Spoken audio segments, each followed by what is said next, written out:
వింటే ఆయన సంతోషిస్తారన్నారు అనుకోండి, అది శిష్యుడు అనిపించుకోవడానికి లక్షణం కాదు, ఒక శ్రోత ఏమో అంతే తప్ప అది శిష్యరికము కాదు.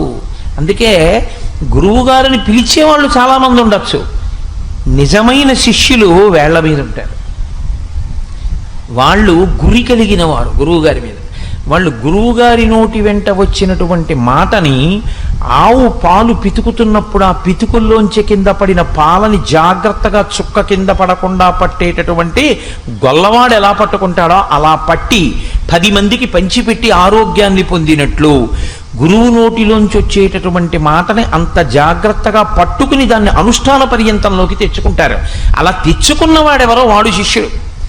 అంతేగాని ఆయన ఏం చెప్తే మాకెందుకండి, ఏదో కాసేపు చెప్పమన్నాం కాబట్టి చెప్పాడండి, అవన్నీ మాకెందుకండి అన్నారు అనుకోండి, ఇంకా ఆయన గురువుగాడు శిష్యుడుగాడు. కాకపోతే ఏమిటంటే లోకంలో మర్యాదలో గురువు అని చూడండి, సైకిల్లో గాలి కట్టేవాడిని కూడా గురువు కాస్త గాలి కొట్టేవా అంటారు. ఆ గురువుకి ఈ గురువుకి పెద్ద తేడా ఏమి ఉండదు. అటువంటి స్థితిలో నేను యథార్థం మాట్లాడతాను. సైకిల్లో గాలి కొట్టడానికి ఓ గురువు గాలి కొట్టు అంటే ఎంతో, గురువుగారు చెప్పిన మాట పాటించడానికి పనికి రాకపోగా ఇన్ని గురువుగారిని పిలవడం అంతే. ఏమిటి ఆయనకి గౌరవం? ఆయన మాట ఎందుకు పనికొచ్చినట్టు? మీకు ఒక విషయం ఏదైనా పనికొచ్చిన జీవితం మారింది అంటే చాలా సంతోషంగా ఉంటుంది. నేను అందుకే తరచూ అసహ్యించుకునేది ఒకటే, కోటేశ్వరారు మీ ఉపన్యాసానికి రాలేకపోయాం కోవాళ్ళలో ఏమనుకోకండి అంటే నాకు చాలా చిరాకు వస్తుంది. నువ్వు రాకపోతే నాకేమిటి? అర్జునుడికి ఒక్కడికే చెప్పాడు భగవద్గీత, ఎవ్వరూ అక్కర్లా, సుబ్బారావు ఒక్కరు కూర్చుంటే చెప్పాడు భగవద్గీత. ఆయన యోగ్యుడు పిలిచాడని వచ్చానంతే, తప్పించి మీ అందరూ పరమయోగ్యులు కాబట్టే వింటున్నారు, అందులో సందేహం ఏం లేదు. అంతేగాని ఇంతమంది ఉంటేనే నేను ఆధ్యాత్మిక ప్రవచనం చేస్తానన్నవాడు వెర్రివాడు. ఆదిత్య హృదయం ఎంతమందికి చేశారు? భగవద్గీత ఎంతమందికి చెప్పారు? భాగవతం ఎంతమందికి చెప్పారు? ఒక్క పరీక్షితిగా చెప్పాడు శుకుడు. శ్రీరామాయణాన్ని, సంక్షేప రామాయణాన్ని ఎంతమందికి ఉపదేశం చేశారు నారద మహర్షి? ఒక్క వాల్మీకికే. ఆధ్యాత్మిక సభకి 1000 మంది జనం ఉండాలని కోరుకోవడం కన్నా వెర్రి లోకంలో ఇంకొకటి లేదు. యోగ్యుడైన శిష్యుడు ఒక్కడు చాలు, ఆర్తితో వినేవాడు. వాడి కోసం చెప్పాలి, ఏమో ఎక్కడున్నాడో ఈ సభలో. అలా వినేటటువంటి వాడు, అధికారం ఉన్నవాడు, జీవితాన్ని మార్చుకునేవాడు ఎక్కడో ఉండొచ్చు. అందుకే నీ కంటి ముందు కనపడుతున్న వాళ్ళు పరాకుగా ఉన్నారో లేరో నీకు సరిగ్గా అర్థం కాకుండా ఉన్నా, వాడొక్కడెవడో సభలో ఉన్నాడు వింటున్నాడన్న జాగ్రత్తతో నువ్వు చెప్పవలసి ఉంటుందంతే. చెప్పేవాడంత శ్రద్ధతో చెప్పాలి, వినేవాడంత శ్రద్ధతో వినాలి. ఈ శ్రద్ధ లేకపోతే ఎందుకు పనికిరాలి చెప్పింది. అందుకే మహానుభావుడు సాయిబాబా గారు చెప్పవలసినవన్నీ చెప్పి శ్రద్ధ పక్కన పెట్టుకున్నారు. సా శ్రద్ధ కదితా సిద్ధి యయా వస్తూపలభ్యతే. సాయిబాబా గారు చెప్పనివి మీరు ఎన్ని చేసినా ఆయన సంతోషించారని మీరు గుర్తెరగవలసి ఉంటుంది. సాయిబాబా గారు చెప్పిన వాటిల్లో నిజంగా అనుష్ఠించవలసిన వాటిని వక్రభాష్యాలు చెప్పి వదిలిపెట్టిన ఆయన అంత అసహ్యించుకుంటారని కూడా మీరు గుర్తెరగవలసి ఉంటుంది. అందుకే శాస్త్రస్య గురువాక్యస్య సత్యబుద్ధ్యావధారణ సా శ్రద్ధా కదితా సిద్ధి యయా వస్తూపలభ్యతే. శంకర భాష్యం. శ్రద్ధ అన్న మాటని శంకరాచార్యుల వారు వ్యాఖ్యానం చేశారు. శాస్త్రస్య గురువాక్యస్య, శాస్త్రము మాట్లాడినది సత్యం, నేను చెయ్యకపోవచ్చు కానీ శాస్త్రం మాట్లాడింది సత్యం. బ్రాహ్మణుడిగా పుట్టి యజ్ఞోపవీతం వేసుకొని సంధ్యావందనం చేసి గాయత్రి చేసేవాడు అగ్నిహోత్రం చెయ్యాలని చెప్తోంది వేదం. నేను చెయ్యట్లేదు అగ్నిహోత్రం. నేను అగ్నిహోత్రం చెయ్యట్లేదు కాబట్టి వేదం అందిగానండి చేయకపోయినా పర్వాలేదు అనకూడదు. వేదం చెప్పింది సత్యం, చెయ్యాలి అగ్నిహోత్రం, కానీ నేను చెయ్యట్లేదండి, నేను అపరాధిని, నేను చెయ్యట్లేదు అని చెప్పాను అనుకోండి, కనీసం నేను చేస్తున్న పాపానికి ప్రాయశ్చిత్తం. అయ్యా ఎప్పటికైనా ఈశ్వరానుగ్రహంతో నేను రిటైర్ అయిపోయిన తర్వాత ఈశ్వరుడు శక్తినిచ్చి, లేదా ఈలోగానే నాకు అనుకూల్యత సిద్ధించి నేను ప్రతిరోజు అగ్నికార్యం చేసుకునే అదృష్టాన్ని నాకు సర్వేశ్వరుడు కృప చెయ్యాలి అని నేను అన్నాను అనుకోండి, అప్పుడు నేను శాస్త్రాన్ని నమ్మినవాడిని. అంతేగాని శాస్త్రం చెప్పిన వాటిని ఎన్నింటిని మనం పక్కన పెట్టేద్దామని ఆలోచించాను అనుకోండి, అది కాదు శ్రద్ధ. శాస్త్రస్య గురువాక్యస్య సత్యబుద్ధ్యావధారణ. శాస్త్రాన్ని పక్కన పెట్టని ఎక్కడ చెప్పినట్టు సాయిబాబా గారు శ్రద్ధ పక్కన పెడితే? శ్రద్ధ సాబూరి ఆయన పక్కన ఉంటే శాస్త్రం వద్దని ఎలా అనగలరు మీరు? శ్రద్ధ అన్న మాట అక్కడ ఉన్నంతసేపు శాస్త్రాన్ని మీరు పట్టుకోవాల్సిందే. కాబట్టి యయా వస్తూపలభ్యతే, అప్పుడే నీకు ఏదైనా లభ్యం అవుతుంది. అదే యోగ కర్మసు కౌశలం, అదే అంటున్నాడు కృష్ణ భగవానుడు. ఏ గురువు మాట్లాడినా శాస్త్రాన్ని మాట్లాడతారండి. ఏ గురువు గారు మాట్లాడినా ఎప్పుడు అడ్డదారి చెప్పరని మీరు జ్ఞాపకం బాగా ఉంచుకోవాల్సి ఉంటుంది. ఏ గురువు అయినా శాస్త్రమును పాటించనే చెప్తాడు తప్ప ఏం పర్వాలేదండి శాస్త్రాన్ని విడిచిపెట్టేసేయండి అని చెప్పినటువంటి వ్యక్తి లోకానికి ప్రయోజనమును చేకూర్చలేడు. దానివల్ల ఇబ్బంది వస్తుంది. ఎందువల్ల మీకు నేను ఇప్పుడే చెప్పా, యోగ కర్మసు కౌశలం. ఇలా తిప్పితే కడతారు, ఇలా తిప్పితే విప్పుతారు. మీరు కట్టడం తిప్పడం, చెయ్యి తిప్పడం సరిగా చెప్పకపోతే వాడు ఇంకా ఇంకా ఇంకా ఇంకా బంధనంలో కడతాడు. ఎంత పెట్టి హెచ్చ వేసినా చివర సున్నుంది, సున్నే వచ్చేస్తుంది. అది రాకుండా జాగ్రత్త పడాలి అంటే యోగ కర్మసు కౌశలం. దొంగతనం చాలా నేర్పరితనంగా చేశానండి, ఉపయోగం లేదు. నేను చాలా నేర్పరితనంగా నా జీవితంలో అబద్ధాలు ఆడాను. ఎప్పుడూ ఎవ్వరూ నేను అబద్ధం ఆడానని గుర్తుపట్టలేకపోయారు. అంత బాగా అబద్ధం ఆడాను కాదు. నువ్వు మాటకి నిలబడగలవా, అందులో నువ్వు కష్టపడ్డావా, అది నేర్పరితనం. ఇప్పుడు నేను కారులో వస్తూ దొరగారితో అదే మా ప్రస్తావన చేస్తూ వస్తున్నా. ఒక్క మనిషి ఇంత సంకల్పం చేసి ఇంత కార్యం చెయ్యాలంటే తెల్లవారు లేస్తే మనము చేస్తున్నాం. దొరగారు ఎంత కష్టపడ్డాడో మహానుభావుడు, ఎంత ఆలోచన చేశారో, ఎంత ఆవేదన పడ్డారో.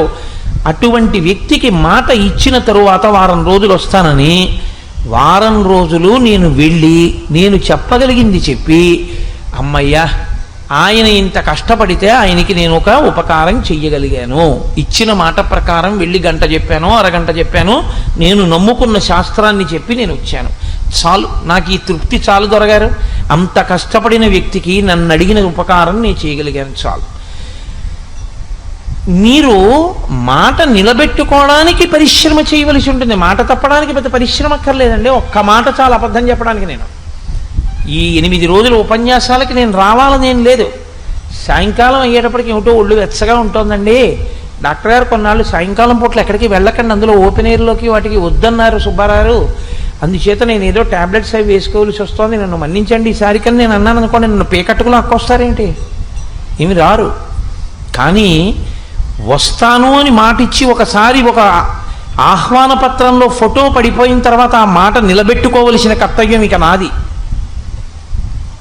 నిజంగా అంత శరీరం అనుమతించక నేను రాలేకపోయాను అనుకోండి, అది వీరు. కానీ నేర్పరితనంతో అబద్ధం ఆడడం గొప్పతనం కాదు, నేర్పరితనంతో కష్టపడి రావడం గొప్ప. దానికి నువ్వు గుండెల మీద చెయ్యేసుకుని నువ్వు సంతోషించవలసింది ఏమైనా ఉంటే దానికి ఒక్కదానికి. నేను ఇది అయిపోయిన తర్వాత ఇంటికి వెళ్ళి ఈశ్వరుడికి ఒక నేను ఎప్పుడు అంటుంటాను మా దొరగారితో, దొరగారు అమ్మయ్యా టిక్కు పెట్టానండి అంటుంటాను. ఈశ్వరానుగ్రహంతో నేను ఇచ్చిన మాట ఈశ్వరుడు నిలబెట్టుకునే అదృష్టాన్ని ఇచ్చాడండి అంటుంటాను. మాట ఇవ్వడం తేలికండి, వారం రోజులు వస్తానండి అనడం తేలిక. వారం రోజులు రావడానికి పడేటటువంటి పరిశ్రమ సామాన్యంగా ఏముండదు. 5:30కి ఆఫీస్ అయితే ఇంటికి పరిగెత్తి సంధ్యావందనం చేసుకుని పంచె కట్టుకుని ఇక్కడికి వచ్చి వేదిక మీద కూర్చుని గంట సేపు వేదాంతం చెప్పి మళ్ళీ ఇంటికి వెళ్ళి చేయడం అంటే తెల్లవారకట్ట 4 గంటలకి లేస్తే సాయంకాలం శరీరం బడలిపోయే వేళటికి మళ్ళీ ఏదో చెప్పొచ్చేయకుండా మనం సరిగ్గా మాట్లాడాలన్న పూనికతో ఉత్సాహం తెచ్చుకుని మాట్లాడి వెళ్ళాలి అంటే భగవంతుడు అనుగ్రహం ఉంటే కానీ మాట నిలబెట్టుకోలేము. దానికి ఈశ్వరుడికి నిజమైన సత్కారం ఏది అంటే, అమ్మయ్య ఈశ్వర నేను మాటిస్తే నిలబెట్టుకునేటట్టు చేశావయ్యా, చాలు, ఇంకింతకన్నా నాకేం కావాలి, ఇంకా నాకేం అక్కర్లేదు జీవితంలో. నా ఊపిరున్నంత కాలం నేను ఇలా ఎక్కడ మాటిస్తే అక్కడికి వెళ్ళి నేను చెప్పిన మాట నిజం చేసి వచ్చేటటువంటి అదృష్టం నాకు లభిస్తే చాలు, ఇంకా నాకేం అక్కర్లేదు. యోగా కర్మసు కౌశలం. నేను నన్ను పొగుడుకున్నానని మీరు అనుకోవద్దు. ఒక మాట నిలబెట్టుకోవడం ఎంత కష్టంగా ఉంటుందో మీకు నేను మనవి చేస్తున్నాను. మీరు కర్మని ఎలాగైనా చెయ్యొచ్చు, ఈశ్వరుడు అడ్డుపడడు. ఎందుకో తెలుసా అండి, బుద్ధి ఇచ్చి విడిచిపెట్టి సాక్షిగా చూస్తూ ఉంటాడు. ఈ దేహాన్ని మార్చడమా, దేహం అక్కర్లేకుండా కలపడమా అని చూడడంలో అక్కడ కౌశలాన్ని చూస్తాడు. వీడు ఎంత నిజాయితీగా నిలబడతాడు, ఎంత త్రికరణ శుద్ధితో నిలబడతాడో, శాస్త్రానికి ఎంత ధైర్యంతో నిలబడతాడు. లొంగిపోతాడా, శాస్త్రానికి నిలబడిపోతాడా, అదే ఈశ్వరుడు చూస్తూ ఉంటాడు. కాబట్టి చెయ్యవద్దన్న పనిని చెయ్యడం నేర్పరితనం కాదని మీరు జ్ఞాపకం పెట్టుకోవాల్సి ఉంటుంది. అందుకే మీరు ఏది చేస్తున్నారు అన్నదానికన్నా ఎలా చేస్తున్నారు అన్నదానికే శాస్త్రం పెద్దపీట వేస్తుంది. మీరు ఎంత సంపాదించారన్న దానికి పెద్దపీట వేయరు, ఎలా సంపాదించారన్న దానికే పెద్దపీట. ఎందుకో తెలుసా అండి, నేను పేర్లు చెప్పకూడదు. తమ ఇచ్చ వచ్చినట్లు సంపాదించి కూతురు విధవైపోయి ఒక్క బిడ్డన్ని కూడా కనకుండా ఇంటికి వచ్చేస్తే, కొడుకు అకస్మాత్తుగా తల మీద దెబ్బ తగిలి పిచ్చివాడైపోతే గదిలో పెట్టి ఇంత అన్నం తలుపు తీసి లోపలికి తోసి తలుపేసేస్తే ఆ పిల్లాడు తిని గోడల మీదకి విసిరేస్తుంటే లోపలికి డాక్టర్ వెళ్ళి మత్తు ఇంజక్షన్ ఇస్తేనే పిల్లాడిని పట్టుకోగలిగిన రీతిలో పిల్లాడైపోతే, ఇలా కూతురైపోతే, సంపాదించుకున్న కోట్లు ఎందుకు పనికి రాకపోతే ఏడుస్తూ జీవితం గడుపుతున్న వాళ్ళని నేను చూశాను లోకంలో. చేసినటువంటిది స్కూల్ మాస్టర్ ఉద్యోగం అయినా త్రికరణ శుద్ధిగా తన శాస్త్రాన్ని నమ్మి కష్టపడి చక్కగా శాస్త్రం ఎలా చెప్పిందో అలా వీధి చివర ఉన్న ఏటిపాయికి వెళ్ళి స్నానం చేసి సంధ్యావందనం చేసుకుని తనకొచ్చిన విద్యని త్రికరణ శుద్ధిగా 10 మందికి నేర్పి తాను మర్యాదకి మాటకి కట్టుబడి బ్రతికినటువంటి వాళ్ళ కడుపున పుట్టినటువంటి బిడ్డలు ఆకాశమంతెత్తు ఇరిగిపోతే ఎనలేని కీర్తి ప్రతిష్టలతో జీవితాన్ని గడిపితే చిట్ట చివర దేశాధినేతల యొక్క శరీరాలు కాలిపోయినట్టు శిష్యులు తెచ్చినటువంటి చందనపు చెక్కల్లో శరీరాలు కాలిపోతే అటువంటి గురువుగారు వెళ్ళిపోయిన రోజున వారమేసి రోజులు ఇళ్లల్లో అన్నం తినకుండా ఏడిచినటువంటి మహాపురుషుల జీవితాలు కూడా నేను చూశాను. ఎందుచేత మీతో అంటున్నానంటే, శ్రీభాష్యం అప్పలాచార్య స్వామి వారిని గృహస్థాశ్రమంలో ఉండేవారు. నేను ఒకసారి కారులో విశాఖపట్నం వైపు వెడుతూ అప్పలాచార్య స్వామి వారి గురించి మాట్లాడుతుంటే నాతో కారులో వెళ్తున్న వ్యక్తి అన్నాడు, ఏంటి అంత గొప్పవారు ఏంటండి ఆయన అన్నాడు. నేనన్నా, నాకు ఇలా కాదు, ఆయన గొప్పతనం ఏమిటో అర్థం అవ్వాలి ఈయనకని నేను ఆయన గొప్పతనం ఏమిటో చెప్తాను, మీకు అర్థమయ్యేట్టు చెప్తాను ఉండండి, ఎలాగో హైవే మీద వెళ్తున్నాగా అని ఆ పక్క సందులోకి దిగి అరటిపళ్ళు కొబ్బరికాయలు అమ్మే కొట్టోటి చిన్నది ఉంటే అక్కడ ఒక అమ్మి వాటిని అమ్ముతోంది. అక్కడ నిలబడి ఏదో అరటిపళ్ళు కొన్నట్టుగా అమ్మ వారు అడిగిన అరటిపళ్ళు ఇమ్మని, అమ్మ ఇక్కడ ఏదో శ్రీభాష్యం అప్పలాచార్యులు గారిని ఎవరో ఉన్నారంటారు కదా, వాళ్ళు ఇక్కడ ఎక్కడో ఉందంటారు, నీకేమన్నా తెలుసా అన్నాను.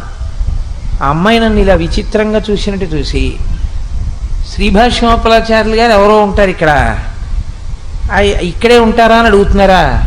శ్రీభాష్యం అప్పలాచార్యులు గారి ఇల్లు అంటే ఈ ఊళ్ళో వాళ్ళు ఎవరైనా చెప్తారు, మహానుభావుడండి ఆయన అంతే. ఎవరు ఒక అరటిపళ్ళు అమ్మి అది జీవితం అంటే. నేను ఈ అరటిపళ్ళు ఆయనకే పట్టుకెళ్తున్నాను, నాకు తెలిసి అప్పటికి ఆయన శరీరం వదిలేశారు.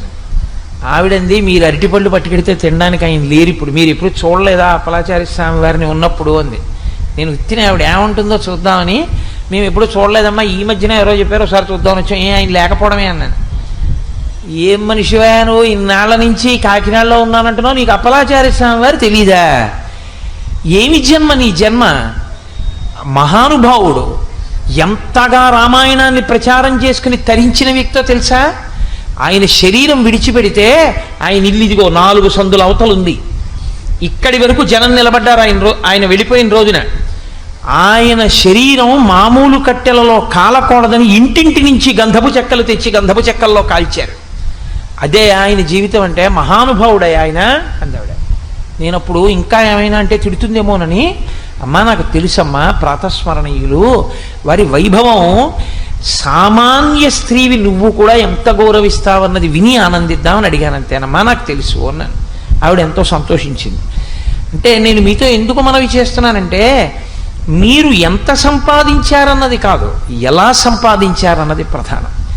మీరు ఏమి అనుభవించారన్నది కాదు, మీరు ఎలా అనుభవించారన్నది ప్రధానం.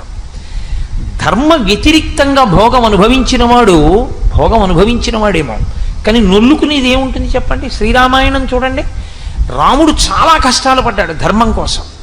రావణాసురుడు అధర్మాన్ని పట్టుకుని చాలా సుఖపడ్డాడు. చాలా సుఖపడిన రావణుడు, చాలా కష్టపడిన రాముడు యుద్ధభూమిలో నించుంటే దేవతలు ఋషులు కూడా ఆకాశంలో నిలబడి ఎవరు గెలవాలని కోరారు?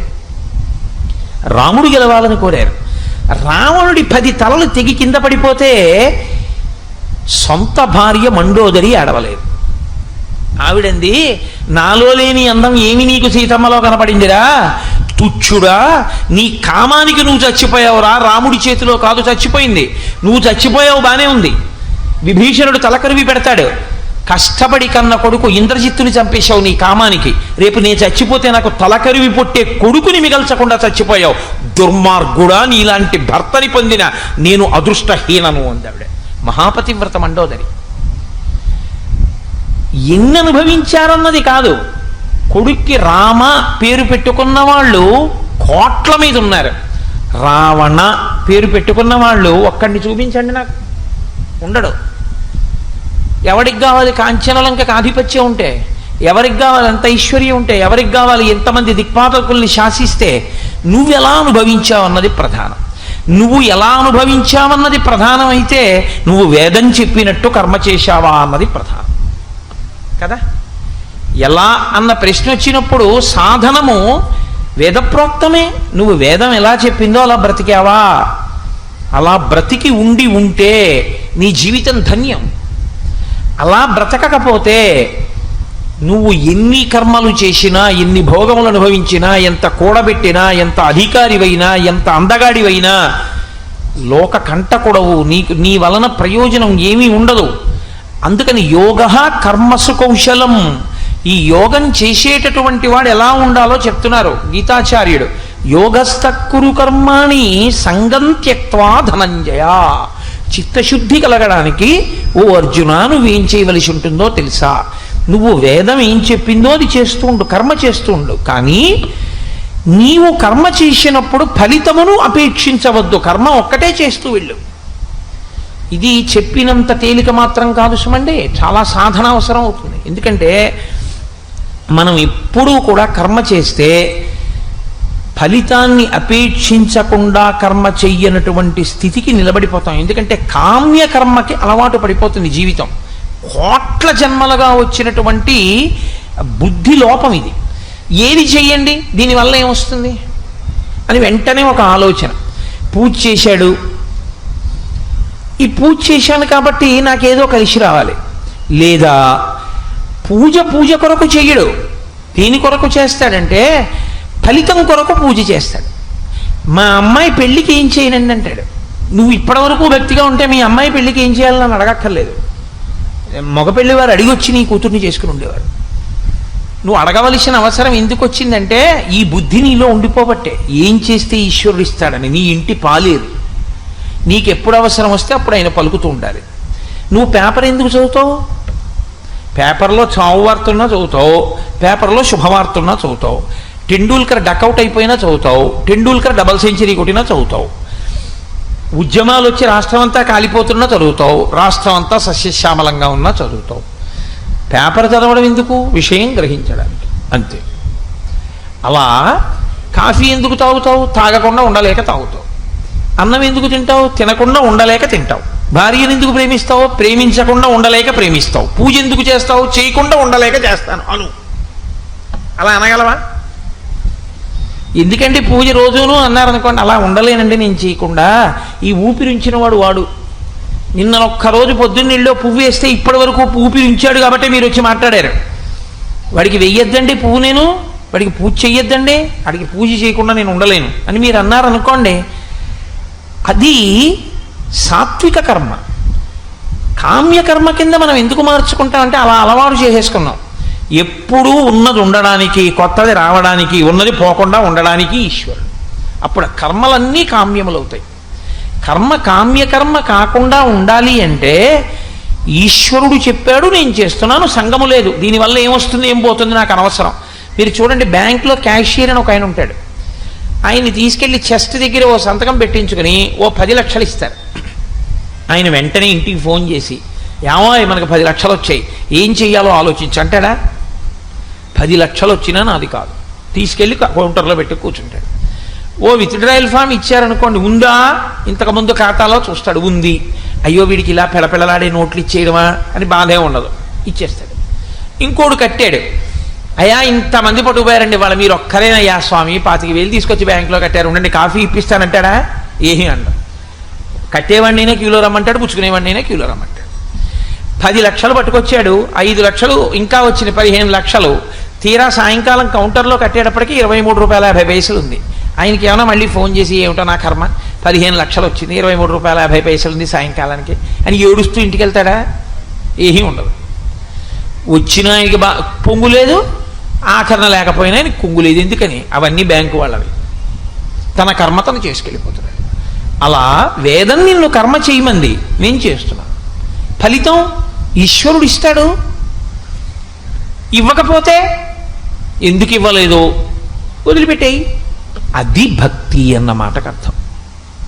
ఇక్కడ మీరు ఏమి అంగీకరించవలసి ఉంటుందంటే ఈశ్వరుడున్నాడు అన్న మాట అంగీకరించవలసి ఉంటుంది. ఎందుకో తెలుసా అండి, కర్మకి ఫలితం అనేక రకాలుగా ఉంటుంది. నేను ఇది చేద్దాము, ఇలా అవుతుంది అని అనుకున్నాను, కానీ నేను అనుకున్నట్లు జరగలేదు. నేను అమ్మయ్యా ఎప్పటి నుంచో అనుకుని 2 నెలల ముందే మిడిల్ బెర్త్ అని రిజర్వేషన్ ఫామ్లో రాసుకుని భోగి మధ్యలో ఉండేటటువంటి మిడిల్ బెర్త్ ఎంచుకుని టాయిలెట్ల వాసన రాకుండా మిడిల్ బెర్త్లో పడుకుని వెళ్ళాలని కోరిక. అందుకని మిడిల్ బెర్త్ అని తీసుకున్నాను. ఇప్పుడు నేను మిడిల్ బెర్త్లో వెడతాను అని అనుకున్నాను. అలా వెడతానా వెళ్ళనా అన్నది ఈశ్వర ఇచ్ఛ. ఎందుకని? నేను మిడిల్ బెర్త్లో వెళ్ళొచ్చు, ఏసీ 3 టైర్లో బుక్ చేసుకుంటే అప్గ్రేడేషన్ వచ్చి ఏసీ 2 టైర్లోకి వెళ్ళొచ్చు. అప్పుడు నేను అనుకున్న కన్నా ఎక్కువ ఫలితం వస్తుంది. ఒకచో తీరా నేను వెళ్ళిన తర్వాత బోలెడంతమంది వృద్ధులు మిగిలిన 7 బెర్తుల వాళ్ళు వచ్చి, బాబు మేము ఆ అప్పరు ఎక్కలేము నాయన, ఆ మిడిలు మేము అసలు లోయర్లో తప్ప మిడిలే ఎక్కలేము, అప్పరు ఎక్కలేము, ఏమనుకోక నాయన ఆ పక్కన ఉన్న అప్పర్లన్నీ మాకు వచ్చాయి, ఇదిగో మిగిలిన వాళ్ళందరూ పెడతాను, నువ్వు చదువుకో, ఒంట్లో ఓపిక ఉన్నవాడివి కదా, ఏదో ఎలాగో అలా ఎక్కి దాని మీద పడుకుంటాం అన్నాడు. ఇప్పుడు నీ కలలేమయ్యాయి? ఎక్కడో టాయిలెట్ పక్కన ఉన్న అప్పర్ ఎక్కాలి, అబ్బెబ్బే వీలు లేదు, భీష్మించు ఇక్కడే పడుకుంటానంటే అందరూ తిడతారే, బుద్ధి ఉందా లేదా నీకు, ఒంట్లో ఓపిక ఉన్నాడు ముసలైన కింద పడుకుంటాడు, వెళ్ళి అక్కడికంటారు. అందుకని మీకు ఇష్టం ఉన్నా లేకపోయినా దానం చేసి వెళ్ళి అప్పర్ బెత్త మీద పడుకోవాలి. 3వ నెంబర్ బెత్త వచ్చింది, సుగంధం పీలుస్తూ పడుకోవడమే రాత్రంతాను. కాబట్టి నువ్వు అనుకున్నట్టు జరగకపోవచ్చు, అనుకున్న కన్నా ఎక్కువ అవ్వచ్చు, అనుకున్నది అనుకున్నట్టు జరగచ్చు, అనుకున్నది జరగనేపోవచ్చు. తీరా బయలుదేరదాం అనుకున్నావు, జ్వరం వచ్చింది, టికెట్ ఎవరికో ఇచ్చి ఎంత వస్తే అంతే వచ్చింది, క్యాన్సిల్ చేసేయండి అని ఉండిపోయావు.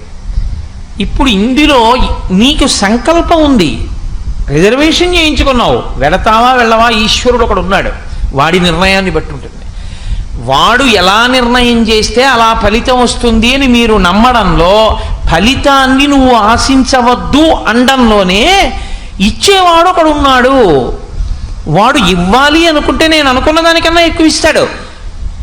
వాడు వద్దు ఇవ్వద్దు అనుకున్నాడు, వాడు అసలు అది జరగకుండా చేస్తాడు, లేకపోతే ఫలితాన్ని ఇవ్వడు. మీరు ఒక్కటే కొంచెం జాగ్రత్తగా ఆలోచించండి. అందరూ వ్యాపారం చేస్తారు. గుంటూరులో పొగాకు వ్యాపారం చేసిన వాళ్ళు చాలామంది ఉన్నారు. ఇవాళ గుంటూరులో పొగాకు వ్యాపారంలో నిలబడిన వాళ్ళు 25 మంది కూడా నిలబడలేకపోయారు. మరి అందరూ ఆ వ్యాపారం చేసిన వాళ్ళే 25 మంది ఎందుకు మిగిలారు? అదే అదృష్ట దురదృష్టములని మనం అంటాం. అందరూ చదువుకున్న వాళ్ళే, అందరూ పరీక్ష రాసిన వాళ్ళే. అంత బాగా చదువుకున్న వాడికేమో 7000 ర్యాంక్ వచ్చింది, అసలు ఎప్పుడూ అంత బాగా చదవని వాడికి 23వ ర్యాంక్ వచ్చింది. ఏమని చెప్పాలి? కాబట్టి నువ్వు కర్మ చేసేటప్పుడు ఫలితమును ఆశించకుండా చేస్తూ విడితే ఫలితం ఇచ్చేవాడు ఒకడు ఉన్నాడు, వాడు ఇస్తే ఇస్తాడు, లేకపోతే లేదు. ఇప్పుడు ముందొచ్చే లక్షణం ఏమిటో తెలుసా అండి? ఉద్వేగము పోతుంది. రాలేదు, ఆయన ఇవ్వలేదు, వచ్చింది, ఆయన ఇచ్చాడు, నీ ప్రమేయం ఏమైనా ఉందా? కర్మ నువ్వు చెయ్యవలసింది చేసేసేయి. ఇప్పుడు అర్జున, నీకెందుకు అల్లరి? నే చంపచ్చా, నే చంపకూడదా? నీ కర్తవ్యం ఏమిటి? క్షత్రియుడిగా యుద్ధం చేయడం. నువ్వు యుద్ధం చేయి, అప్పుడు నువ్వు చచ్చిపోతావు, వాళ్ళు చచ్చిపోతావు, అది వేరే విషయం. అసలు యుద్ధం చేయకుండా కూర్చుంటే అది కర్తవ్యత నిష్టకి దోషం. కాబట్టి నువ్వు చెయ్యవలసిన పని నువ్వు చెయ్యి, అంతే. ఆ తర్వాత ఫలితం గురించి నువ్వు అపేక్షించవద్దు. వాడు యోగి. అలా ఎవరుంటాడో ఆయనే యోగి. ఆ యోగి అన్న మాట చిత్తశుద్ధిని ఏర్పరిచి, చిత్తశుద్ధితో కర్మాచరణము చేసినటువంటి కారణం చేత చిట్ట చివరికి ఆత్మగా నిలబడగలిగిన స్థితికి ఎదిగిపోతాడంతే. ఇది ఎంత చమత్కారంగా ఉంటుందంటే, యోగి అని ప్రత్యేకంగా ఒక పేరు చివర ఏమీ కలపడమో, లేకపోతే ఇంకా మళ్ళీ యోగికి యోగమునకు ముందు వెనక ఏవో కలపడమో ఉండవు. నేను మీతో మాట చెప్పేసి నా ఉపన్యాసం పూర్తి చేస్తాను, ఎందుకంటే వెనకాల కోలాట కార్యక్రమం ఉంది కాబట్టి.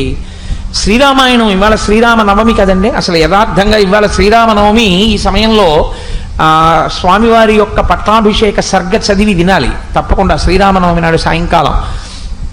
అందుకని ఆ రామచంద్రమూర్తిని మీరు గమనించండి, ఆయనేం అడగలేదు.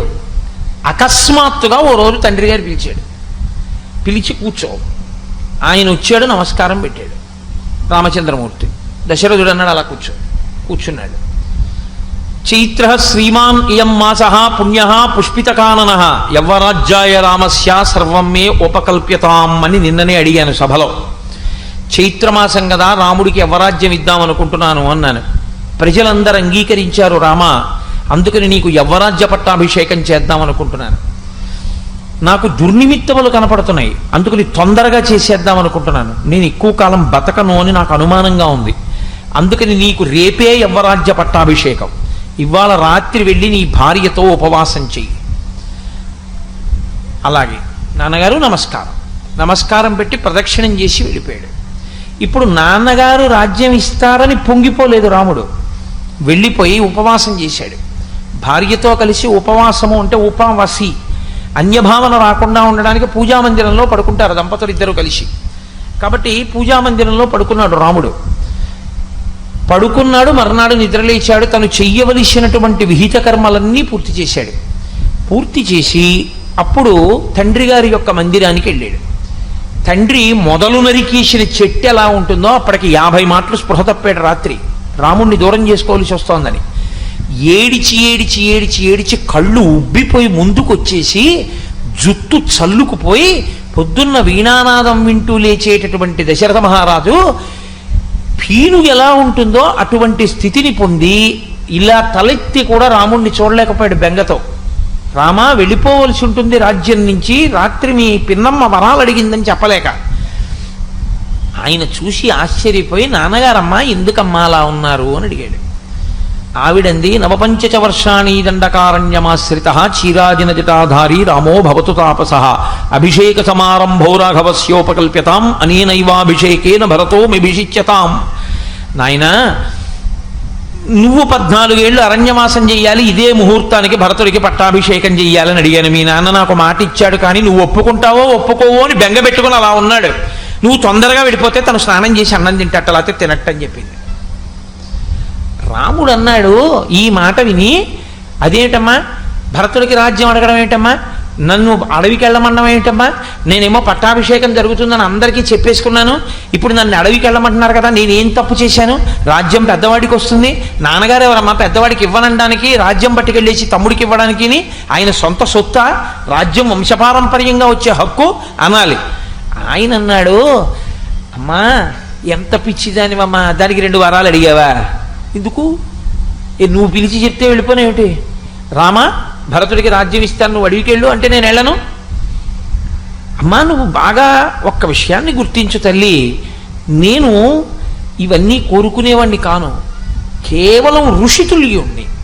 నాకు రాజ్యం ఇచ్చి నాన్నగారు చెయ్యమన్నా నాన్నగారు చెయ్యమన్నారు కాబట్టి, నాన్నగారు చెప్పిన పని చెయ్యమని వేదం చెప్తోంది కాబట్టి ఆ కర్మ చేస్తారు. నాన్నగారు అరణ్యానికి వెళ్ళిపోమంటే నాన్నగారు అరణ్యానికి వెళ్ళమన్నారు కాబట్టి సంతోషంగా వెళ్ళిపోతాను, నాన్నగారు రాజ్యం చేయమంటే సంతోషంగా చేస్తాను. నాన్నగారు చెప్పింది చేయడం నాకు కావాలి, కానీ నాన్నగారు చెప్పంది చేసి నేను సంతోషం పొందడం నాకు అక్కర్లేదు. కాబట్టి అమ్మా నహమర్థపరో దేవీ లోకమా వస్తుముత్సహే విద్ధిమాం ఋషిభిః తుల్యం కేవలం ధర్మమాస్థితం. నాకు ధర్మం కావాలమ్మా, నేను ఋషిని, అలాగే వెళ్ళిపోతున్నానమ్మా అన్నాడు. ఉత్తర క్షణం అక్కడే పట్టాభిషేకానికి సంబంధించిన సంభారములు కనబడ్డాయి. ఇంకొకడైతే అవి చూడగానే బెంగబెట్టుకుంటాడు. ఇవి కోటేశ్వరారు మీకు ఇస్తున్నాం అని తీసుకొచ్చి ఓ మంచి పట్టుపంచ ఉత్తరీయం అక్కడ పెట్టారనుకోండి, అంటే నేను ఉదాహరణకి చెప్తున్నాను, నాకే అలాంటి పిచ్చి కోరికలు లేవు. అక్కడ పెట్టారనుకోండి, నేను అది చూసి అబ్బా అంచు చాలా పెద్దది ఉంది, పట్టుపంచి అబ్బో చాలా బాగుంది, వచ్చేసారి 2 నెలల తర్వాత మనం శంకర జయంతి నాడు కట్టుకుంటే బాగుంటుంది అని ఏవో ఆలోచనలు చేశాను. ఏమనుకోకండి, పెద్ద ఆయన మహాపండితుడు ఎప్పుడు రాని వారు వచ్చారు కోటేశ్వరారు, ఏమనుకోకండి, మీకు నూలు పంచిస్తున్నాం, ఇది ఇచ్చేస్తున్నాం ఆయనకని ఇచ్చేశారు. ఇప్పుడు నేను వెంటనే అదే పంచవంక చూస్తున్నాను అనుకోండి, నా భావనలో మార్పు వచ్చేస్తుందా రాదా? ఏమిటో ఆ పంచ నాకు అనుకున్నాను, ధూర్తుడు ఇప్పుడే వచ్చాడు, ఒక 10 నిమిషాలు ఆలస్యమైనా బాగుండేది, వెళ్ళిపోయింది పంచ అనుకుంటానా అనుకోనా. సంభారమును చూసినప్పుడు లోపల ఉన్న భావాన్ని బట్టి ప్రతిస్పందన ఉంటుంది. రాముడు బయటికి వస్తూ చూశాడు పట్టాభిషేక సంభారం. ఇది భరతుడికి వెళ్ళిపోతోంది. ఇప్పుడు ఆయన అలా అనలేదు. ఆయన అన్నాడు, ఈ సంభారములు ఎప్పుడు వాడినా పట్టాభిషేక సంభారములు, ఒక వ్యక్తికి రాజ్యాధికారం ఇవ్వగలిగిన పదార్థములు, పవిత్రములు, కాబట్టి వాటికి ప్రదక్షిణం చేసి పెడతానని ప్రదక్షిణం చేసి నమస్కారం చేసి వెళ్ళిపోయాడు. అంటే లోపల కోరికేం లేదనడానికి అదే ఆయన యొక్క నడవడి. రాముడు అంటే కర్మయోగి. ఆయన వేదం ఏం చెప్పిందో, ధర్మం ఏం చెప్పిందో అది చేస్తాడు తప్ప ఎలాగో అలా ప్రయోజనం సాధించుకోవాలనుకున్నాడు అనుకోండి, అసలు సుగ్రీవుడితో స్నేహం చేయక్కర్లా, వాలితో స్నేహం చేస్తే చాలా సీతం వచ్చేస్తుంది. ఏ సుందరకాండ ఉండదు రామాయణంలో. కానీ ఆయనకి కావలసింది ధర్మం. ధర్మం లేని వాలితో స్నేహం చేయడం కన్నా ధర్మం ఉన్న సుగ్రీవుడితో స్నేహం చేశాడు. చేసి అంత కష్టపడి సీతమ్మని తెచ్చుకున్నాడు. కానీ మార్గం విడిచిపెట్టి మాత్రం రాలేదు, ప్రయోజనాన్ని సాధించుకోలేదు రాముడు. అలా ఎవరు నిలబడగలిగాడో, అలా ప్రయోజనమును అపేక్షించకుండా వేదవిహితమైనటువంటి కర్మాచరణము చేసుకుంటూ విడుతూ ఉండగా ఈశ్వరుడు ఇచ్చినటువంటి ఫలితములన్నీ ప్రసాదములని ఎవడందుకున్నాడో వాడు యోగి. ప్రసాదము అన్న మాటలో నీకు కోరుకున్న రుచి దొరకదు. మీరు తిరుపతి వెళ్ళి బయటకు వస్తుంటే ఒకసారి చక్కెర పొంగల్ ఎడతారు. అబ్బా నా అదృష్టం ఎప్పుడు అనుకున్నాను, మా ఇన్నాళ్ళకి చక్కెర పొంగల్ వచ్చిందని తిన్నావు. మర్నాడు మళ్ళీ దర్శనానికి వెళ్ళావు, అదే వేళకి వెళ్ళావు, చక్కెర పొంగల్ ఎడతారని పులిహార ఎట్టారు. అబ్బా ఈ పులిహారే నాకు సహించదండి, ఇది పెట్టారంటావా ప్రసాదం అంటావా? పులిహార పెట్టినా ప్రసాదమే, చక్కెర పొంగల్ పెట్టినా ప్రసాదమే. అలాగే ఈశ్వరుడు నువ్వు కర్మ చేసినప్పుడు ఫలితం ఇవ్వలేదు, ఏదో ఉందన్నమాట, అది ఇస్తే పాడవుతావు. అందుకని ఈశ్వరుడు ఇవ్వకుండా రక్షించాడు. తల్లి పిల్లవాడికి పాలు చల్లార పెడుతూ ఉంటుంది. పిల్లవాడు గబగబా వెళ్ళి వేడి గ్లాసు పాలు తీసేసుకుందాం అనుకుంటాడు. అమ్మ వాడి చేయి తీసేసి పక్కన పెట్టేసి ఇలా చల్లార పెట్టేసి ఆ పాలు ఇలా పట్టుకు చూసి, ఇంకా ఈ పాల గ్లాస్ ఇవ్వచ్చా ఇవ్వకూడదా చూస్తుంది. చూసి మీరు చూడండి, తల్లి పాలు ఇవ్వకుండా గ్లాస్ పట్టుకుని ఇలా ఇలా ఇలా ఇలా ఇలా అంటుంది. అంటే తన చేతులలోకి ఆ వేడినంతటినీ కూడా తీసేసుకుంటుంది. తీసేసుకుని ఇప్పుడు పాలు బాగా చల్లగా ఉన్నాయి చూసి పిల్లాడికి ఇస్తుంది. ఇప్పుడు ఆవిడ ఆ పాలు ఇవ్వకుండా ఇంతకు ముందు ఉండడం పిల్లాన్ని బాధ పెట్టడానికే? వాడికి ఆ పాలిస్తే పాడైపోతాడని ఇవ్వలేదు, చల్లారబెట్టే ఇచ్చిందా నీకు. ఎప్పుడు ఇవ్వాలో ఎప్పుడు ఇవ్వకూడదో ఈశ్వరుడికి తెలుసు. ఇప్పుడు ఇవ్వకపోవడంలో కూడా రక్షిస్తాడు, ఒక్కొక్కసారి ఇచ్చి కూడా రక్షిస్తాడు. ఇచ్చి రక్షిస్తాడు, ఇవ్వక రక్షిస్తాడు. కాబట్టి ఇవ్వాలనుకున్నప్పుడు వాడే ఇస్తాడు, నేనేం చేయకుండా కూర్చుంటానని అనకూడదు. బుద్ధి నీకు ఇచ్చాడు కాబట్టి నీ కర్తవ్యం కర్మ చేయడం. ఏ కర్మ? నీ ఇష్టం వచ్చిన కర్మ కాదు, వేదప్రోక్తమైన కర్మ. వేదం ఏం చెప్పిందో అలా నువ్వు చేసుకుంటూ వెళ్ళాలి. ఫలితమునకు పొంగు కొంగు రెండు ఉండకూడదు. అది భక్తి అన్న మాటకు అర్థం. అంతేకాని గుళ్ళోకి వెళ్ళి ప్రదక్షిణం చేస్తే వెంటనే నీకు కలిసి వస్తే అప్పుడు ఈశ్వరుడు ఉన్నాడని, ప్రదక్షిణం చేస్తే కలిసి రాకపోతే ఈశ్వరుడు లేడని అని అనకూడదు. నా కళ్ళతో నేను చూశానండి ఒకసారి ఆశ్చర్యకరమైన సందర్భం. మా అమ్మాయి పెళ్లి కుదిరిపోయింది, మా అమ్మాయి పెళ్లి కుదిరిపోయిందని ఎంతో సంతోషపడిపోయాడు ఒక ఆయన. అకస్మాత్తుగా ఆ పిల్లాడు నేను చేసుకోను, ఆ పెళ్ళి ఆ అమ్మాయిని నేను చేసుకోను అన్నాడు. ఆయన అంతకుముందే చాలా గుళ్ళకి వెళ్ళొచ్చాడు. ఆయన తిట్టింది ఎవరినంటే ఈశ్వరుణ్ణే. అన్ని గుళ్ళకి వెళ్ళొచ్చాను, అమ్మాయికి పెళ్లి కుదిరిందని వాళ్ళు ఏమిటో అకస్మాత్తుగా వచ్చి మేము చేసుకో, ఆ అమ్మాయిని వెళ్ళిపోయారు, నా పిల్లకేం దోషమా ఏమి అని తిట్టాడు. ఇది జరిగిన వారం రోజులకి ఆ పెళ్లి కొడుకుని అరెస్ట్ చేశారు. వాడు అంతకుముందు 10 పెళ్లి చేసుకున్నాడు. ఇప్పుడు ఈయన మళ్ళీ వెళ్ళిపోయాడు ఆ గుళ్ళన్నింటికి. అమ్మ బాబోయ్, అయిపోయి ఉంటే వారం రోజుల్లో పెళ్ళి, నా కూతురు బతుకేమైపోను, నా అదృష్టం పెళ్ళి అవ్వకుండా ఆయన రక్షించాడనమాట అన్నాడు. ఇది నువ్వు తర్వాత మళ్ళీ గుడికి వెళ్ళినప్పుడు అనడం కాదు, ఇవ్వనప్పుడు కూడా అనగలిగితే ఉద్వేగం లేదు. అది యోగస్థ కురు కర్మాణి. ఇది నాయనా నువ్వు కర్మ చెయ్యాలి, ఫలితమును అపేక్షించడం వల్ల మోహం వచ్చింది అర్జున, నే చంపేస్తానంటాడు. నువ్వు చంపకపోతే ఉంటాయి 7 శరీరాలు. కాబట్టి కర్మణ్యేవాధికారస్తే మా ఫలేషు కదాచన మా కర్మ ఫలహేతుర్భూ మాతే సంగోస్త్వకర్మణి. నీ కర్మ నువ్వు చేసేయి, ఫలితాన్ని అపేక్షించద్దు. ఏది వస్తే దాన్ని మహాప్రసాదంగా స్వీకరించి వెళ్ళిపో. ఈశ్వరుడు నాకు ఇది ఇవ్వడం వెనక ఇంత ప్రయోజనం ఉందన్నమాట అనుకుంటూ ఉంటావు తప్ప నీ కర్మ నువ్వు చేస్తూ వెళుతూ ఉంటే అశాంతి, ఉడుపు, దుడుపు, పొంగు కుంగు లేకుండా సమత్వం యోగ ఉచ్యతే. ఎప్పుడూ సమానంగా ఉండడం నీకొస్తే తుల్య నిందా స్తుతిర్మౌని సంతుష్టో ఏనకేనచిత్ తనికేత స్థిరమతి భక్తిమాన్మే ప్రియో నర. జయాపజయములు, ఎండావాన, ఎత్తో పల్లం, చల్లతనం, వేడి ఇలాంటి ద్వంద్వములకు అతీతంగా నువ్వు ఈశ్వరానుగ్రహంగా నీ కర్మ చెయ్యడం మానకుండా కర్మ చేసుకుంటూ వెళ్ళిపోతూ ఈశ్వరుడు ఫలితాన్ని ఇస్తాడని నమ్మి ఈశ్వరుని యొక్క అస్తిత్వమునకు నమ్మి నిలబడగలిగినటువంటి ప్రజ్ఞ నీ యందు పెరిగితే కళ్యాణీ పథకాదేయం లౌకికీ ప్రతిభాతిమా ఏతి జీవంతి మానందో నరం వర్ష శతాదపి. 100 సంవత్సరముల తర్వాత అయినా నువ్వు నీ యథార్థ స్వరూపాన్ని నువ్వు చూడగలుగుతావు. నీవు ఆత్మగా నిలబడిపోతావు. ఇక మళ్ళీ శరీరాల్లోకి వెళ్ళవలసిన అవసరం ఉండదు. చిత్తశుద్ధి చేత నువ్వు యథార్థ స్వరూపమును తెలుసుకోగలిగినటువంటి స్థితికి వెళ్ళిపోతావు. కాబట్టి ఆ స్థితిని పొందు. అందుకే లక్ష్మణమూర్తి వచ్చి అన్నయ్య చేతకాని వాళ్ళే అడిగి వెళ్ళడం ఏంటన్నయ్య, గురోరప్యవలిప్తస్యా కార్యమజానతః ఉత్పదం ప్రతిపన్నస్యా కార్యం భవతి శాసనం. నువ్వు అనుమతి దశరథ మహారాజు గారిని ఖైదులో పెట్టి నీకు రాజ్యం పట్టాభిషేకం చేస్తానన్నాడు. అంటే నిన్న రాత్రి నాన్నగారు రాజ్యం చెయ్యమంటే నాన్నగారు, అడవికి వెళ్ళరా అని ఇవ్వాలంటే నాన్నగారు కాదు. అంటే నాన్నగారి మాట వలన మనకి ప్రయోజనం వస్తే ఆయన నాన్నగారు. నాన్నగారు చెప్పిన మాట పాటించి ధర్మమునందు నిలబడిన వాడు కొడుక, పుత్రధర్మం పాటించిన వాడు పుత్రుడా? నాన్నగారు పనికొచ్చేది ఇస్తే ఆ పని చేసినటువంటి వాడు పుత్రుడా అని అడిగాడు. అంటే లక్ష్మణమూర్తి ఆశ్చర్యపోయి అన్నారు, మరి అన్నయ్య నిన్న రాత్రి ఇస్తా అన్నవాడు ఇవాళ ఇవ్వనండం ఏమిటి అంటే వెంటనే రాముడు అన్నాడు, అనుదైవస్య కర్మతత్.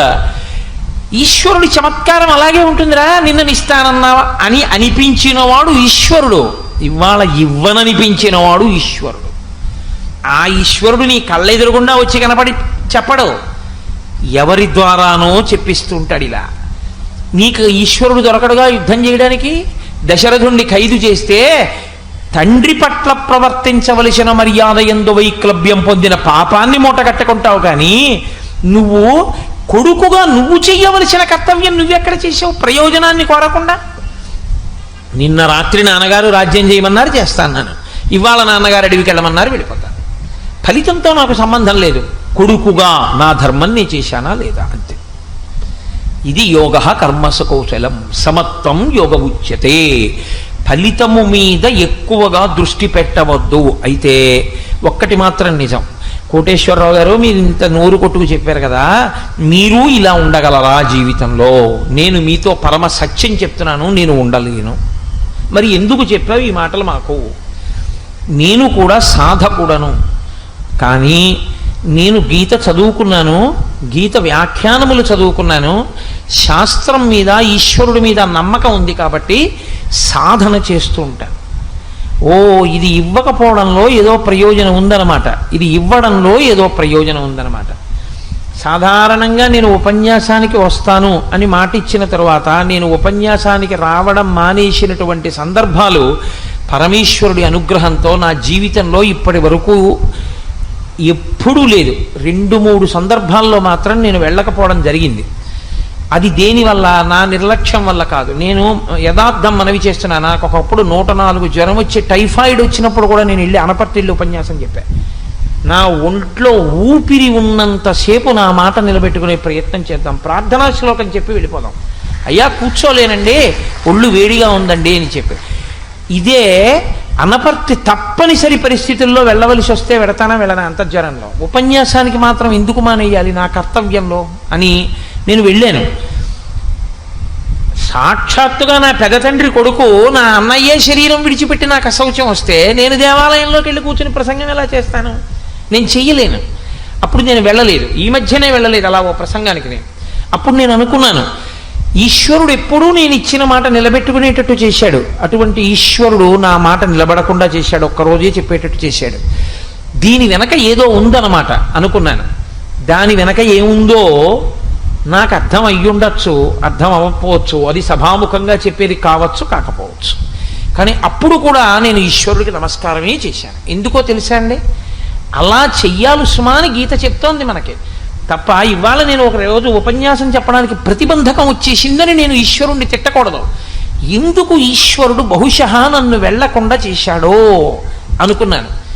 నిజంగానే నాకు ఒక అద్భుతం తర్వాత తెలిసింది. నేను ఒక్కరోజు ఉపన్యాసం చెప్తే తర్వాత మిగిలిన రోజులు నేను వెళ్ళకూడదు, కాబట్టి ఏ పండితుడు లభించకపోతే నేను మా గురువు గారిని ప్రార్థన చేస్తే నీ మాట నిలబడాలి కాబట్టి నాయనా నేను వచ్చి చెప్తానని మా గురువు గారు కూర్చొని చెప్పారు. గురువుగారు పక్క సందులోకి వచ్చి ఉపన్యాసం చెప్తుంటే నేను ఇంట్లో కూర్చోకూడదు దోషమని, మైలతో ఉండి సభలోకి వెళ్ళకూడదని దూరంగా సందులో ఓ ఇంటి ముందు అరుగు దగ్గర ఓ కుర్చీ వేయించి కూర్చున్నాను. మా మోహన్ రావు గారే తీసుకొచ్చి వేశారు. ఓ ప్లాస్టిక్ కుర్చీలో కూర్చుని వినేవాడిని, గురువు గారి మీద గౌరవం, వినకుండా ఉండకూడదని. నాకు ఆ తర్వాత అర్థమైంది, నేను ఆ సమయమునందు గురువు గారు చెప్తుండగా రామ సంబంధమైన విషయం వినడం నాకు జాతకరీత్యా చాలా మంచి విషయము అని. ఓ ఈశ్వరుడు నువ్వు చెప్పడం కాదు, నీకు జాతకంలో ఒక గొప్ప ప్రయోజనం సిద్ధించడానికి నువ్వు గురుముఖతః రామాయణాన్ని కొన్ని రోజులు వినవలసి ఉంది. ఇది నేను ఒక్కనాటికి ఇవాళ ఉన్న పరిస్థితుల్లో గురువుగారి దగ్గరికి వారం రోజులు వెళ్ళి కూర్చుని గురువుగారు రామాయణం చెప్పండి అని అడుగుతానా? అడగను. కానీ ఇలాంటి పరిస్థితిని కల్పించి గురువుగారు తప్ప అన్యులు రాని స్థితిని కల్పించి గురువుగారు వచ్చేట్టు చేసి గురువుగారు చెప్తుంటే నేను కూర్చుని వినేటట్టు చేసి నాకు ఒక పెద్ద ప్రయోజనాన్ని ఈశ్వరుడు కల్పించాడు. చూశారు, ఒక్కొక్కసారి మన మాట నిలబెట్టుకోలేకపోవడంలో, అలా అని అన్ని కాలముల యందు అబద్ధమాడి కాదు, అది యోగ కర్మసు కౌశలం. మీతోనే మనవి చేశా, వేదప్రోక్తమైనటువంటి విధి విధానమై ఉండాలి. అశౌచమునందు ఉపన్యాసానికి గుళ్ళోకి వెళ్ళకూడదు కాబట్టి వెళ్ళలేదు, అంతేగాని వంకపెట్టి ఉపన్యాసం మానేయకూడదు. అది గీత చదువుకోవడం వల్ల నేను కొంత సాధన చెయ్యగలుగుతున్నానా లేదా, నేను ఉద్వేగాన్ని పొందకుండా ప్రశాంతంగా ఉండగలిగానా లేదా, నేను హాయిగా వెళ్ళి మా గురువుగారు చెప్తుంటే విని సంతోషించానా లేదా. ఇది ఏమీ చేత కాని నాలాంటి వాడికే ఒక్క శ్లోకం అర్థమైతే ఇంత ప్రయోజనం వస్తే, 18 అధ్యాయాల భగవద్గీత జీర్ణమైతే మీరు ఆత్మగా నిలబడగలిగినటువంటి స్థితిని పొందుతారంటే మీకు ఎందుకు కష్టం అవ్వాలి? కాబట్టి చిత్తశుద్ధి కలిగి ఆత్మ స్థితిని పొందాలి అంటే, తన యథార్థ స్వరూపము గోచరము కావాలంటే భగవద్గీత పఠించి తీరాలి. అందుకే శంకర భగవత్పాదులు భగవద్గీత కించిదీత గంగాజలలవ కణికాపీత సకృదపియేన మురారి సమర్చ క్రియతే తస్య యమేన నచర్చ అన్నారు. ఎవరైతే ప్రతిరోజు భగవద్గీతలో కొన్ని శ్లోకాలైనా చదువుకుంటారో, భగవద్గీత కించిదీత గంగాజలలవ కణికాపీత, గంగాజలాన్ని కొంచెమైనా తాగుతారో, సకృతపియేన మురారి సమర్చ, విష్ణు భగవానుణ్ణి ప్రతిరోజు కనీసం 12 నామాలతో కేశవ నారాయణ గోవింద మాధవ మొదలైన నామాలతో అర్చన చేస్తాడో అటువంటి వాడికి క్రియతే తస్య యమేన న చర్చ, యమునితో చర్చ లేదు. యమునితో చర్చ అంటే ఏమిటి? ఆయన వచ్చే టైం అయిపోయింది అన్నాను, నేను రానండం, ఆయన బలవంతంగా పట్టుకుపోవడం ఏమి ఉండవు. అంటే యమదర్శనం ఉండదు. యమదర్శనం ఉండదంటే నువ్వు సాక్షిగా శరీరాన్ని చూస్తూ దోసపండు ముచిక నుంచి విడివిడినంత తేలికగా త్రయంబకం యజామహే సుగంధిం పుష్టివర్ధనం ఉర్వారుకమివ వంధనాన్ మృత్యోర్ముక్షీయమామృతాత్తని ఊర్ధ్వముఖ చలనం చేసి బ్రహ్మస్థానంలోంచి నిర్గమించి ఈశ్వరుడిలో కలిసిపోయి దేహాన్ని సాక్షిగా చూడగలిగినటువంటి ప్రజ్ఞ ఇప్పుడే ఇక్కడే సిద్ధిస్తుంది. అందుకే గీత అంతా విన్న అర్జునుడు నష్టో మోహ స్మృతిర్లబ్ధ, నా అజ్ఞానం పోయి ఏది తెలియాలో అది తెలిసింది కృష్ణ అన్నాడు. కాబట్టి అంత పరమపావనమైనటువంటి భగవద్గీత, ఆ భగవద్గీత అలా వినపడుతుంటే చాలు. వీడి ఎక్కడో తిరుగుతుంటాడు ఇలా కాకినాడలో, వీడిని తీసుకొచ్చి భగవద్గీత చెప్పరా అంటే ఏదో సాయంకాలం అటు ఇటు పోకుండా వచ్చి కూర్చుని కాసేపు కుదురుగా భగవంతుడి గురించి చెప్పుకుని తరిస్తాడు. కాబట్టి వీడిని తీసుకొచ్చి కట్టి పడేయడానికి మార్గం ఇదొకటే. వీడికున్న చాపల్యం అది, వినరా అంటే వినడు, చెప్పరా అంటే కూర్చుంటాడు. అందుకని చెప్పరా అని తీసుకొచ్చి కాసేపు ఇక్కడ పడేస్తే ఏదో భగవద్గీత చెప్పుకుని తరిస్తాడు. ఇంత గొప్ప ఉత్సవాల్లో వీడు పాల్గొన్నాడు, వీడు ఏదో సేవ చేశాడన్న పుణ్యాన్ని కట్టపెట్టి వీడిని ఉద్ధరిద్దామని నా యందు అపారమైనటువంటి కృప వహించి సుబ్బారావు గారు నన్ను తీసుకొచ్చి ఇక్కడ కూర్చోపెట్టి నా చేత వారం రోజుల పాటు భగవద్గీత గురించి చెప్పాడు అన్న మర్యాద నాకు కట్టపెట్టి ఇంత గొప్ప ఉత్సవంలో నేను కూడా నా శరీరము, నా మనస్సు, నా వాక్కుతో నేను చెయ్యగలిగినటువంటి సేవ చేసుకున్నానన్న ఒక గొప్ప తృప్తిని నాకు మిగల్చారు. ఇంకా ఇంతకన్నా సన్మానం ఏముంటుంది, ఇంతకన్నా సత్కారం ఏముంటుంది?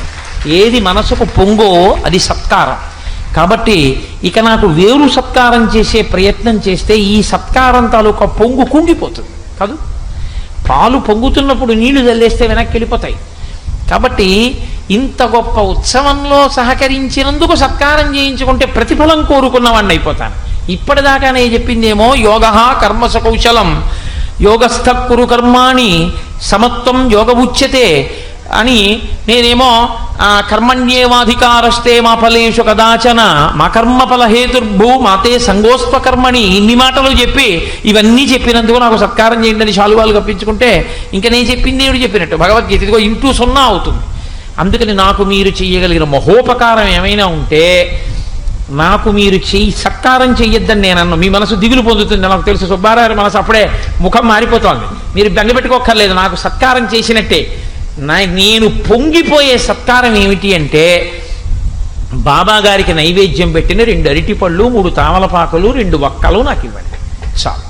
కాబట్టి అది నేను పరిపూర్ణ సత్కారంగా స్వీకరించి పొంగిపోయి ఎప్పుడెప్పుడు సుబ్బారావు గారు ఉత్సవం చేసినా అది 3 పువ్వులు 6 కాయలై కొన్ని వేల మందికి ఫలితాన్ని అందించేదై పరమేశ్వరుడు తన నిర్హేతుక కృపాకటాక్ష వీక్షణముల చేత ఆయనకి ఆయురారోగ్య ఐశ్వర్యాలు ఇవ్వాలని భగవంతుడు ఆయన ఆరోగ్యాన్ని పరిపుష్టం చేసి కొవ్వాడ గ్రామంలో ప్రత్యేకించి మిగిలిన చోట్ల పాపం ఆయన ఎన్నో చేస్తూ ఉంటారు.